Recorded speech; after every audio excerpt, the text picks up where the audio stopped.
Yeah. So let me maybe start with the reasoning behind right why we wanna do this first place. So I remember I also play, I never quit playing actually. Even now I here and there, and anytime I got like extra, like half an hour or so, I try to pick up something.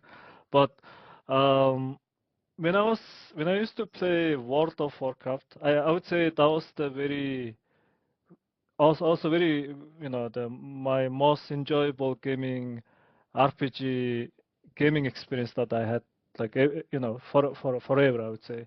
That game really, like, was, in my opinion, like all days of metaverse. Like, you live in the game, you have a bunch of dungeons to do. You can tame it, you can do have a profession. There is a marketplace you can also sell in-game items, then you can craft new items. So there's so many gaming activities that happening in the game.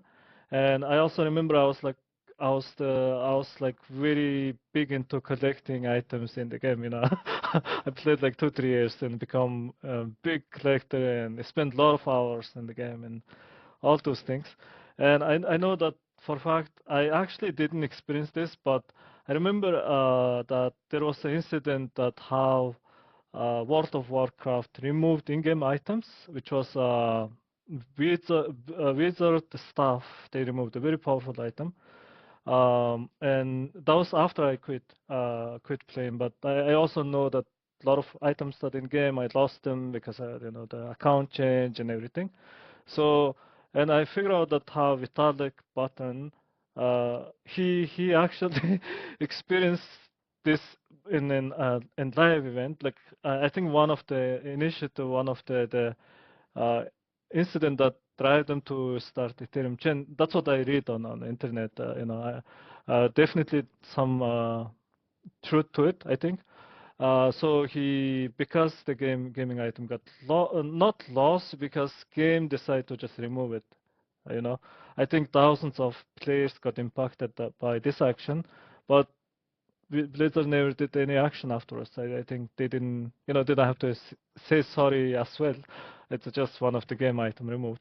So which led me to kind of start thinking how important is to having in-game items or anything that, because at the end of the day, a lot of hours and time and sweat that went into collecting this item. I know firsthand, and having it as your own digital asset really kind of makes sense for me, right?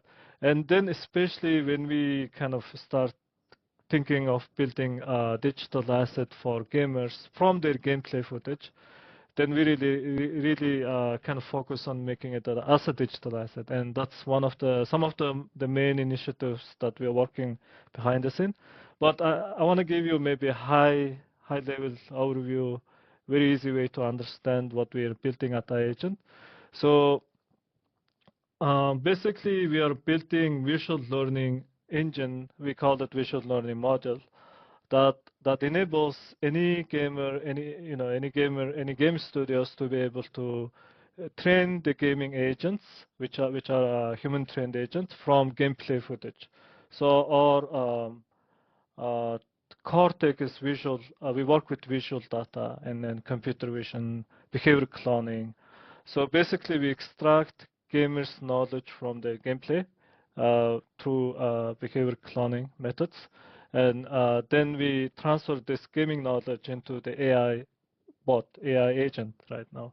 And those agents gonna try mimicry or game style and gameplays and game patterns. That makes this asset quite unique, right? It makes it almost your own asset because it's from your gameplay, or depending on different game uses, maybe game studio wanna do game bots and things like that. But really, it comes down to user-generated asset of its own. And we believe that this needs to be digital asset. It gotta be on chain. We know how Web3 users appreciate the gaming, on-chain gaming asset, whether it's a game skin or whether it's game items.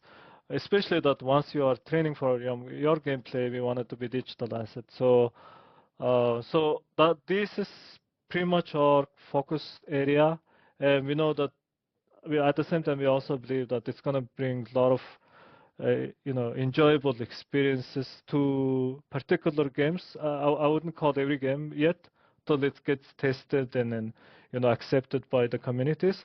But just because we are in Web3, we were fortunate enough to be able to work with gaming studios directly with their allowance and their support.